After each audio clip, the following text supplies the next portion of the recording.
Let's go way back, all the way to 1274 BC to witness a clash of empires so huge it literally shook the ancient world.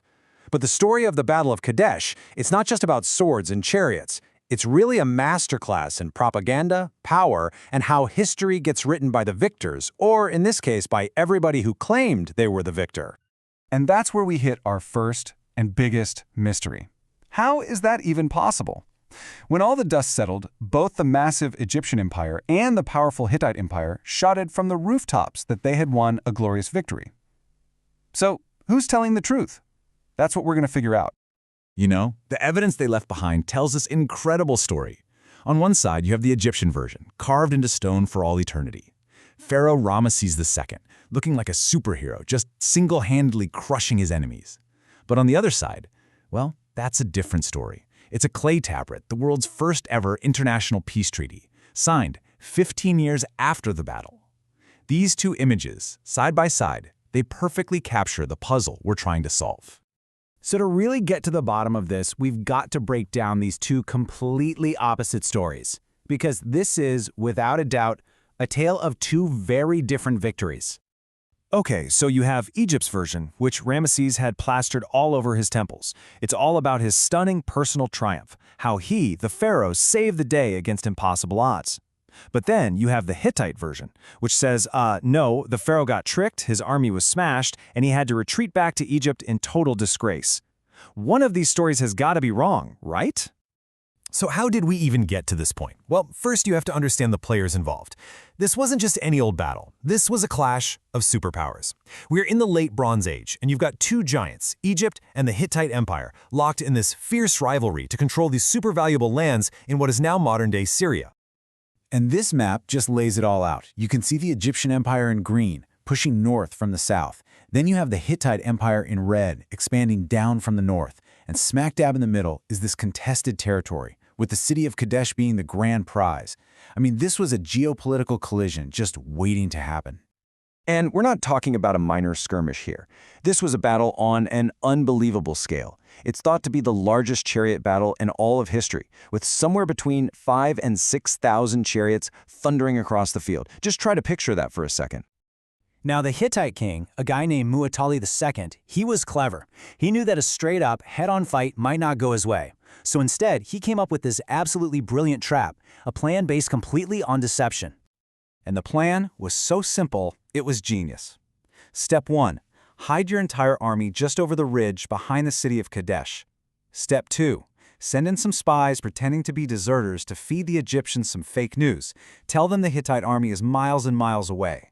This, he hoped, would make Ramesses cocky and stretch out his army. And then, step 4, when the pharaoh is completely exposed, you hit him with everything you've got. And oh man, it almost worked perfectly. Ramesses totally bought the spy's story hook, line, and sinker. It wasn't until his army captured a second pair of spies that the truth finally came out, likely after some pretty intense interrogation. But by then, it was way too late. The Hittites were already on the move. And just like that, the trap was sprung. You can see it on this map. The Hittite chariot force comes screaming across the Orontes River and just plows into the side of the Egyptian Ra division. They never saw it coming. It was absolute chaos. In the middle of all that chaos, the entire battle suddenly became about one thing, and one thing only. This wasn't about land anymore. It was about survival, specifically the pharaoh's survival. That Hittite charge was just devastating.